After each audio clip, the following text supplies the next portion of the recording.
자, 이 단원에서 필요한 것들을 설명을 하겠습니다.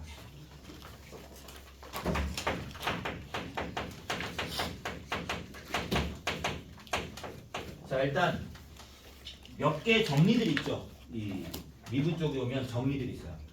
사이값 정리. 사이값 정리를 쓰기 위해서 전제 조건이 하나 있는데 그게 뭘까요? 연속. 조건이 유일하잖아. 다른 그 무엇도 없고 뭐 여러 개 중에 중요한 거 이게 아니고 그냥 그 조건 하나밖에 없잖아요. 그죠? 연속 조건밖에 없다. 그러니까 필연적인 거죠, 이거는.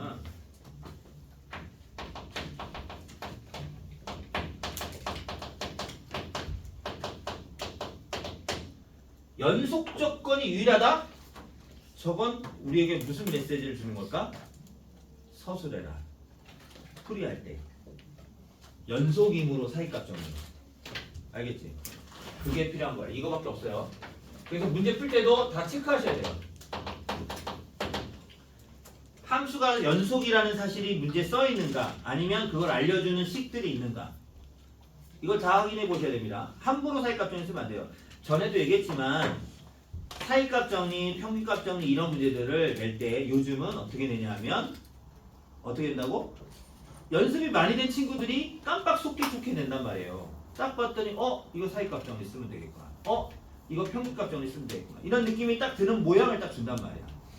근데 막상 그때 뭘 체크를 안 하고 있냐면 연속이네. 미분 가능하네. 이런 조건들을 체크를 안 하고 그냥 모양만 보고 우악 하고 잡는단 말이에요. 그거 낚으려고 하는 거야. 실제 내는 이유가. 찾아봐야 돼. 평값 정리 미분 가능한 얘기가 없네. 그럼 이거 어떻게 하냐? 근데 멘붕 오는 거죠. 딴 방법 찾아야지. 사이값 정리 쓰려고 마음먹어 이 연속이라는 조건이 아무리 찾아봐도 없네. 그럼 못 쓰는 거지 뭐. 아니면 있는데 암시를 주는 것들이 있는데 조건들이 내가 모를 수도 있겠죠. 어쨌든 찾아봐야 돼요. 알겠죠? 그 다음 여기서 내가 하나를 더 생각하라고 했던 게 있었죠?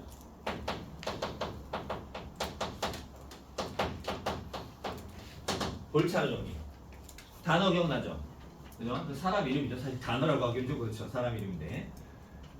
볼차례 정리 뭐였어요? 뭐?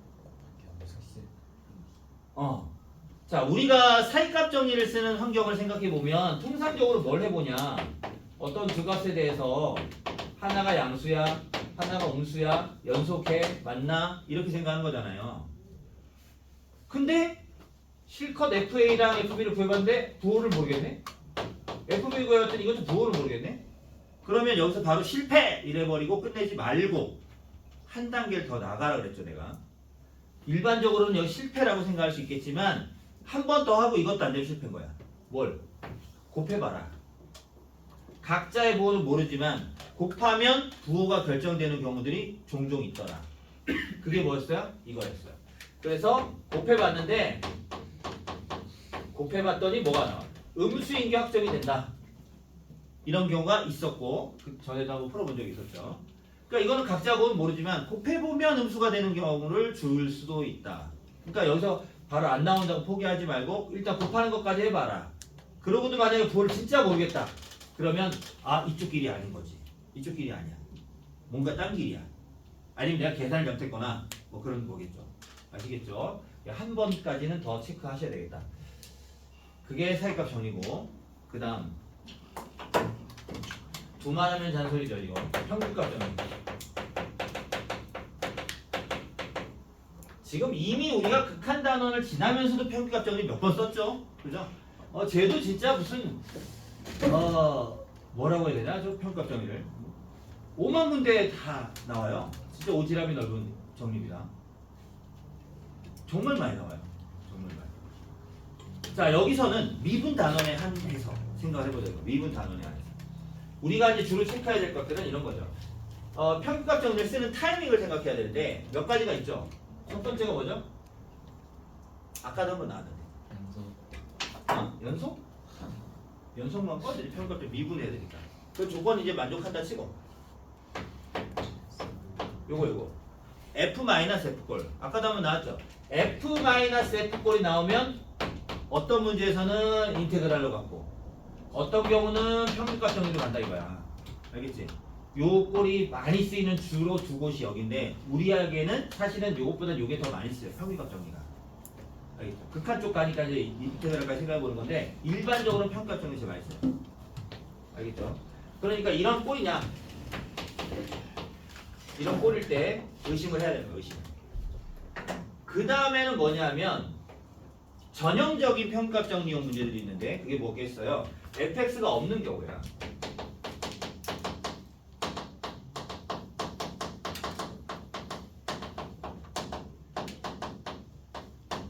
여기서 꼭 존재성이지 않아도 돼요. 알겠죠? 다만 더 중요한 사실은 저걸 퉁쳐가지고 뭐라고 하냐면 이렇게 생각하시면 되죠.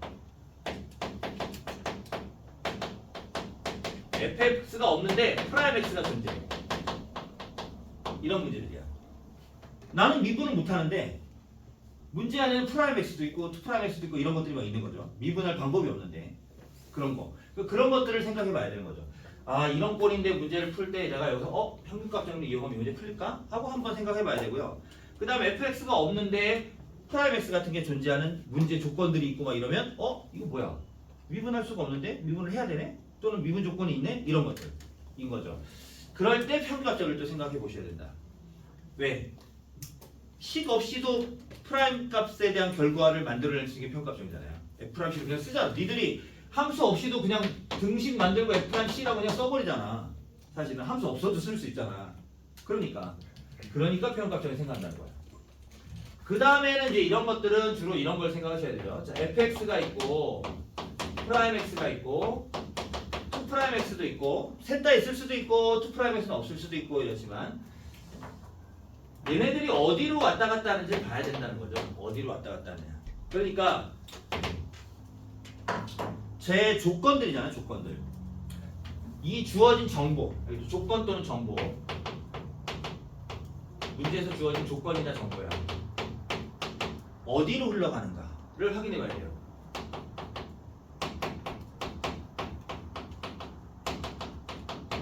알겠지? 만약에 쟤처럼 세 가지가 다 있는 경우라면 2'x가 f'x에 대한 정보를 줄 가능성이 높죠. 일단은요. 왜냐면 이게 보통 양수, 음수 이런 게 나오니까 그럼 얘가 증가네, 감소네 이런 얘기거든요. 그럼 그걸 가지고 얘를 또 파악할 수 있는 거고 아니면 여기서 얘가 준 정보는 프라임x가 증가하나 감소하나 이런 거 얘기만 하고 끝나는 거고 또 보니까 fx가 또 여기에 f'x에 대한 어떤 정보를 주는 것들이 있어요. 그러면 결국 몰리는 게 다 f'x로 보일 거란 말이야. 그럼 이제 그 문제는 f'x에 대한 정보를 싹 모은 다음에 그 정보를 다 한 군데다 손에 놓고 그 다음에 이제 문제를 풀기 위한 작업을 하는 거죠. 일단 모아놓고 만약에 정보를 봤더니 얘가 흘러서 fx까지 갔고 얘도 정보가 fx에 대한 정보야. 그럼 그걸 또 다 합쳐서 fx에 대한 정보를 모아놓은 채로 그 문제에 적합하게 다시 이제 따라가는 작업을 하는 거죠. 그러니까 어디로 몰리고 있는지를 잘 봐야 되는 거예요. 알겠죠? 이건 이제 약간 전형적인 문제 스타일일 때 그런 겁니다. 그 다음 이게 아주 골치 아픈 건데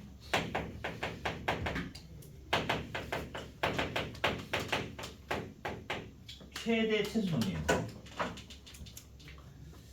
자, 이 최대 최소 정리는 지난번에도 한번 얘기 언제 했을 거예요. 문제에서 제시문이나 이런데 최대 최소 정리가 있으면 이렇게 생각해야 돼. 이 문제 굉장히 귀찮은 문제구나. 이 문제 간단하게 끝나지 않겠구나. 조심하자. 이렇게 생각해야 될 필요가 분명히 있습니다. 왜냐하면 최대 최소 정리를 제시문에 준다라고 하는 것은 주로 언제 주냐면은 이런 거야. 문제를 최대값을 구하시오 이렇게 준 거야. 근데 우리가 보통 최대값 구하라, 최소값 구하라 이렇게 하면 뭘로 풀어? 통상 머릿속에 딱 생각나는 미분이잖아요. 되게 당연한 거야. 그죠? 지금 우리는 미분을 한다고요. 그러면 미분하면서 무슨 생각을 할까요? 최대값이니까. 미분하면 극대값이 나오겠지? 이렇게 생각하는 게 정상적인 사람들 아닙니까? 우리가? 맞아요? 그죠? 근데 왜 제가 우리를 귀찮게 할까요? 그런 문제인데. 뭐가 문제가 있죠? 일단 미분해. 미분했는데 하기 전에 알게 돼. 하기 전에. 미분할 때. 이거 미분하면 장난 아니구나. 모양이 일단 모양이 장난 아닌 게 나올 가능성이 높아. 보통 식을 복잡한 걸 주거든요. 그러면 어이씨 미분했는데 여기 0 되는 요소 막 이런 거 해가지고 찾아야 되는데 잘 안 돼. 벌써 감각적으로 알게 돼 니들이 풀다 보면. 아씨 이거 값 찾을 수 있나? 이런 느낌이 드는 스타일을 주는 거예요. 그러니까 그 값 자체를 판정하기 어렵게 만들어줘요. 내가 하고 싶은데도 잘 안 되게 만드는 거죠. 그런 게 첫 번째예요. 그런 게 첫 번째고, 그 다음에 이제 어찌어찌해서 만약에 여러분이 강제로라도 난 기필코 찾겠어 생각을 할 수도 있겠죠. 그죠? 할 수 있겠지만 그 식 자체가 되게 사이즈가 너무 커요. 뭐 이중분호 뜬다든지 뭐 아니면 지수나 이런 게 막 복잡하게 만들어진다든지 아니면 삼각함수 복잡하게 막 개입을 해가지고 이걸 다시 재대입하려니까 미쳐버릴 것 같은 막 그런 식으로 준다든지 뭔가자가 너희들의 이 마음을 되게 불편하게 만드는 꼴이 나와요. 하고 싶지 않은 꼴. 그런 게 나오게 돼 있어요. 그러니까 이거 내가 잘못 풀었나? 하는 생각이 또 한 번씩 지나가죠. 이제 그럴 때. 그런 류의 문제들이야. 사이즈를 진짜 복잡하게 만들면 진짜 한도 없이 복잡한 게 있고 아니면 그보다 좀 덜한 걸 주기도 하고 그런 문제인데, 근데 어쨌든 목표는 우리가 최대값이다 또는 최소값이다 이런 거죠. 이런 것들이에요. 자, 그래서 극값 판정이 어려운 경우예요. 이거.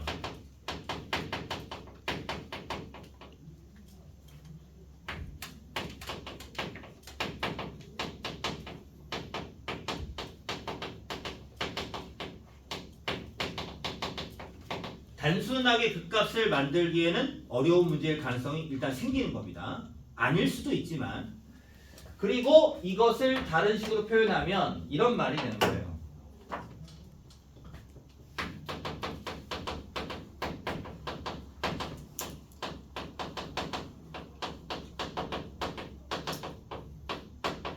자, 직접 구해야 될 가능성이 높다. 이게 무슨 말이냐 하면 이게 극대값이에요 라고 주장할 수 있는 게 아니라 뭔가 극값이 있어. 그냥 극값이 있는 거야. 그리고 실제로는 극대값이 있다 하더라도 극대값이라고 판정이 되더라도 그 극대값이 곧 최대값이지 않은 거죠. 왜? 이런 거 보통 다 뭘 주냐면 양 끝점이 다 닫혀 있거든요. 그러니까 그런 끝점까지 다 계산을 해서 직접 하나하나 비교를 해야 되는 거야. 누가 제일 크지? 누가 제일 작지? 이런 거. 그렇게 할 수밖에 없게 문제를 만들어요. 알겠죠? 그래서 직접 구해야 될 가능성이 높아지고, 이것은 결국 무슨 얘기냐면 경계값들. 경계값은 보통 이제 양끝점이에요. 여기서는 일반적으로 양끝점. 경계값하고 모든 극값들. 내가 구할 수 있는 모든 극값이에요. 이걸 직접 다 비교하라. 단순하게 대입해가지고 얘가 극대의 위치 맞아요. 이 x가 이거일 때 극대입니다. 최대입니다. 다시 재대입 계산 끝 이렇게 하는 게 아니라 비교 대상인 것들 다 찾아가지고 다 비교해서 이 중에 누가 얘가 제일 크네. 얘가 제일 작네. 이렇게 해야 될 문제의 가능성이 되게 높은 거예요. 맘먹고 출제하는 사람이 작정하고 최대 최소성률 이쪽을 이쪽으로 내버리면 정말 복잡해져요. 그러니까 참을 수 있을 정도까지만 내줘요. 알겠니? 참을 수 있어. 다 풀고 나서 진짜 문제 참 이 정도는 뭐 이런 느낌. 버려. 이 정도 느낌 안 들 때까지만 딱 냅니다. 진짜 절묘하게 잘 조절해서 되는데 이렇게 말해서 또 잘 모르시겠죠. 여러분 교재에 우리 문제는 17번부터 17번 구경만 좀 할게요. 17번 푸는 거 아니고. 자, 24년도 중앙대 기출 문제인데 첫 줄부터 해서 제시문이 3개가 보일 거예요. 그죠? 제시문 3개 보이죠? 자, 그 제시문 3개 중에서 두 번째 거. 함수 fx가 닫힌 구간 AB에서 연속이면 함수 fx는 이 구간에서 최대값과 최소값을 갖는다 하고 살짝 숨어있죠. 최대 최소 정리가 딱 있는 거예요. 그죠? 그리고 질문을 봅니다. 논제를. 좌표 평면이 3점인데 A, B까지는 그럴싸한데 B가 갑자기 사인 코사인 떴죠. 그리고 AP 더하기 BP의 최소값을 M 이라고 할 때 그것의 제곱값 이렇게 돼 있어요. 사실 이 문제는 끝까지 가보면 제곱은 따로 의미가 있어요. 제곱은 따로 의미가 있는 거고요. 결정적으로 M인데 이게 벌써 느낌이 오지 않아? 봐봐. AP, BP인데요. A하고 B는 5,0,1,1이니까 괜찮지만 P는 사인 코사인이잖아요. 그럼 당장 뭐가 생각나는지? 이거 계산법은 하나밖에 없지. 근계수, 자 근계수다. 정과정과의 거리공 쓰는 수밖에 없잖아. 그러면 이거 거리가 어떻게 나지? 루트 플러스 루트 일단 나온단 말이에요. 이 안에 삼각함수가 잔뜩 있는 채로, 뭐 잔뜩 있는지 몇 개인지 잘 기억이 안 납니다만 나올 거란 말이야. 그리고 이것을 가지고 최소값이에요. 그럼 내가 이걸 F로 놨다 치면 우리 당장 뭐 해야 된다고요? 미분. 미분하면 루트가 없어져? 안 없어져. 계속 남아있지. 그치? 계속 남아있고 걔네들 다시 섞어서 0 되는 요소를 찾아야 돼. 그 과정을 하면 이게 신기하게도 식이 점점점 많아요. 시작은 요거밖에 안 됐는데 마른 건빵을 물에 넣으면 풀고 맥발 푸는 것처럼 이게 점점점 많아져요. 이게 진짜로.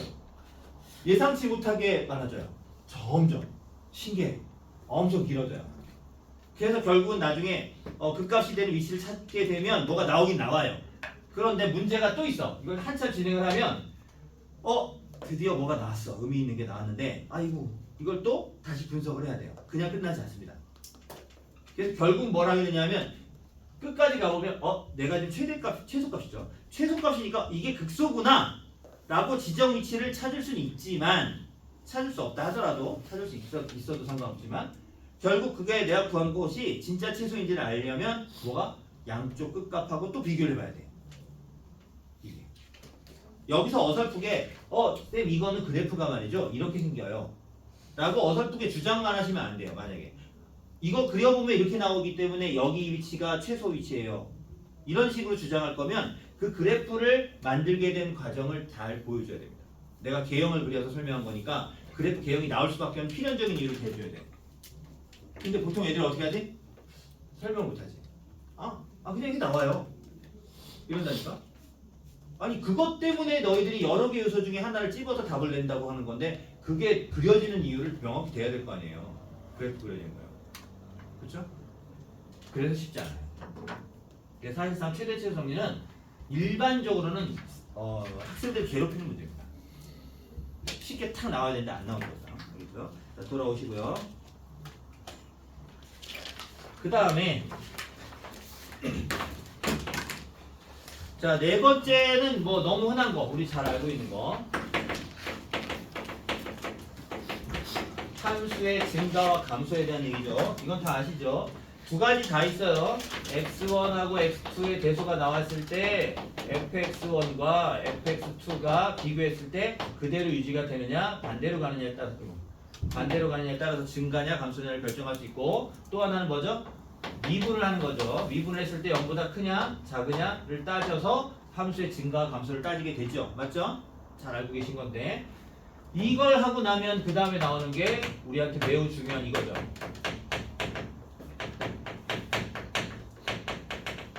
fx하고 gs 대소 비교 증명 함수로 주는 것들 맞죠? 자 어떻게 한다고요?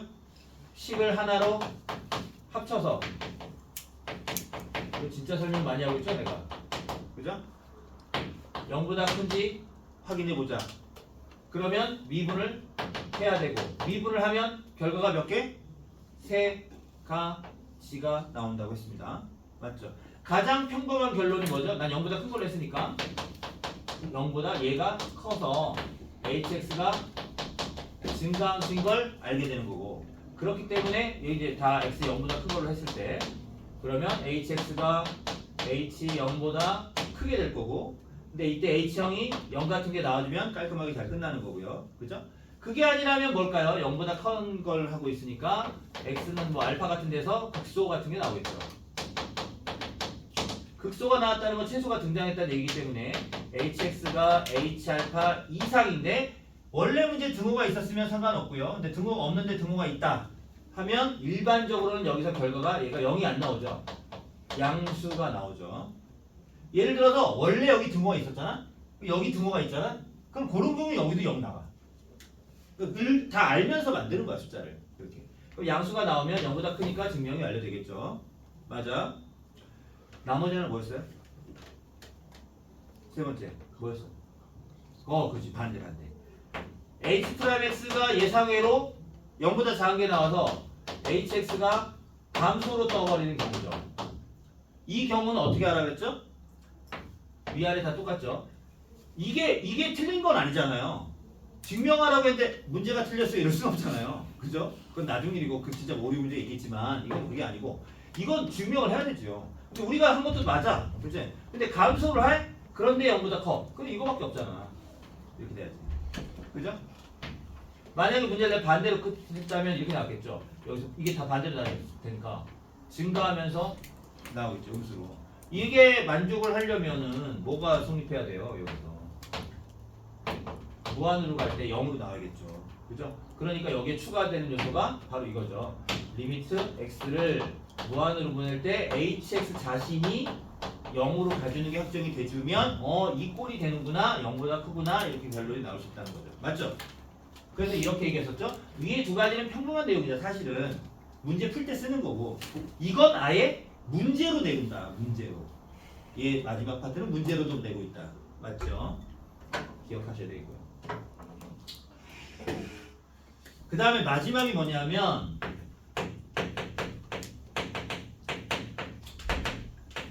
그래프의 개형을 그리는 거예요. 그러니까 문제 자체가 개형 그리시어야 돼. 알겠지? 자, 그거는 바로 문제 풀진 않고 문제 요소를 보고 할게요. 13번을 펴보시면 거기에 6개 동그라미가 보일 거예요. 대신은 다해. 그죠? 그래프의 개형을 그리라고 하고 지금처럼 그런 6개의 요소수를 주면 이거 다 일일이 다 확인하셔야 돼요. 1부터 6까지 모조리 확인해야 돼요.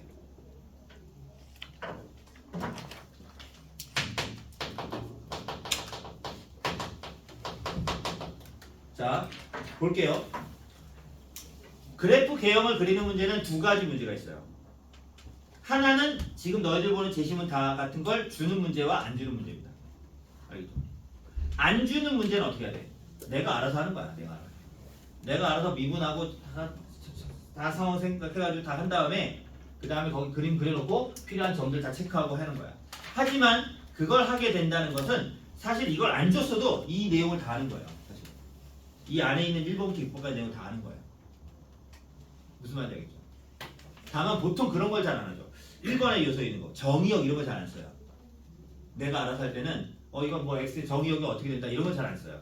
치역은 자연스럽게 나오죠. 최대값, 최소값 이런 게 나올 거. 그죠? 그런 건 나오는데. 자, 그럼 요소를 다시 봅니다.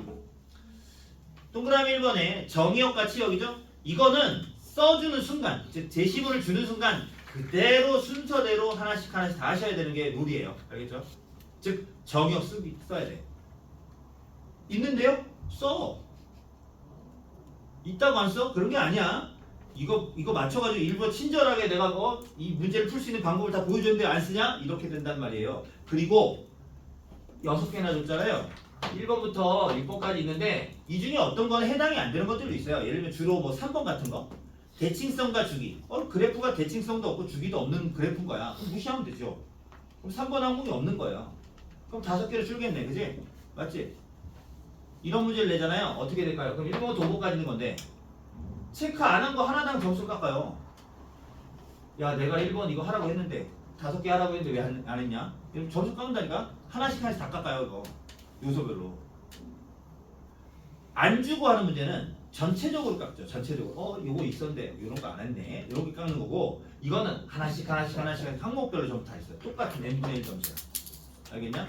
그러니까 그게 다른 거야. 알겠지? 자, 그래서 어쨌든 동그라미 1번, 동그라미 2번은 거의 필수인데 동그라미 3번의 대칭성과 주기는 안 나오는 경우가 많으니까 안 나오면 안 쓰면 되고요. 그 다음에 4번하고 5번 있죠. 거기서 4번하고 5번 되게 많죠. 증가감소, 극대극소, 오목볼록, 변곡점. 그죠? 와, 겁나 많죠? 4번 항목이랑 5번 항목은 더해가지고 한 방에 치세요. 증가표로.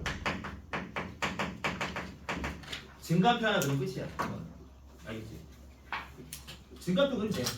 뭐 하나씩 다 따져. 표 그리면 돼요. 표. 개형 그리라고 하면 표를 그리시면 돼요. 표만큼 좋은 게 없어요. 증가표만. 뭐 구구절절이 어떻게 하나 저렇게 하나 다 필요 없습니다. 그냥 표 그리면 돼요. 최선의 답이에요. 최선의 답. 마지막에 6번 같은 거는 당연히 체크하셔야죠. 왜냐하면 이게 순서를 잘 보시면 증가표까지 다 하면 어느 정도 얼개가 나온 거잖아요. 그러고 나면 남는 게 딱 하나밖에 없거든요. 양쪽 끝이 어디로 가는가? 요거만 딱 남는 거예요. 이 중간 과정을 다 한 거거든요. 이게. 그러니까 당연히 체크를 해야 되죠. 당연히 체크하시고 점근선 같은 경우는 당연히 있으면 하는 거고 점근선 없는 문제는 필요 없는 거죠. 이 항목도 그렇게 하시면 돼요. 그래서 이 모든 요소를 다 하신 다음에 뭘 한다? 이제 그려야죠. 그려야지. 자, 논제만 볼게요. 논제 두 번째 줄 보면 그리고 구간 마이너스 무한부터 무한까지 이게 정의역이죠. 그러니까 정의역은 뭐든 쓸 수 있게 쓰시면 되겠고요. 에서 그래프의 개형을 그리셔죠. 그러면 지금 과정을 다 거친 다음에 그림을 그리는 거야. 그림을 그려놓고 그러면 그림만 그려놓으면 끝인가? 아니지. 아까 찾은 것들 있잖아. 그지? 요소들 필요한 것들은 써주시고 미리 기록을 했으면 괜찮아요. 하지만 기록을 했는데 예를 들면 이런 거 있잖아. 뭐 X절편을 내가 써놨어. 풀이에 X절편이 뭐 이렇게 써놨단 말이야. 근데 그래프를 그렸어. 내가 그렸는데 여기 X절편 이걸 할게요. 그런데 이렇게만 해놓고 절편엔 아무 체크를 안 해놓으면 이것도 문제인 거죠. 만약에 여기다가 뭐 1,0이나 썼다 그러면 여기다 1이라고 써줘야지. 이렇게 써주면 되지. 알겠지? 이런 거 체크를 그림도 개형을 그린다고 해서 진짜 선만 그리라는 게 아니에요. 절대로. 현장 가봐. 선만 그리는 애들 많아. 실제 시험장 가면. 애들이 막 나중에 와서 막 웃어. 나한테. 쌤 진짜 쌤 말이 맞던데요? 막 선만 그려놨던데요? 뭐 이런 애들 많아요. 그래? 아직도 그런 애들 있니? 뭐 이런다고. 좌표에 딱 축만 그려놓고 선만 그려놔. 이렇게 개형 그리라고 했는데 말도 안 되는 짓인 거죠. 여러분은 당연히 그러면 안 되겠고. 그래서 개형은 이렇게 다 체크해서 하라는 거예요. 됐나요?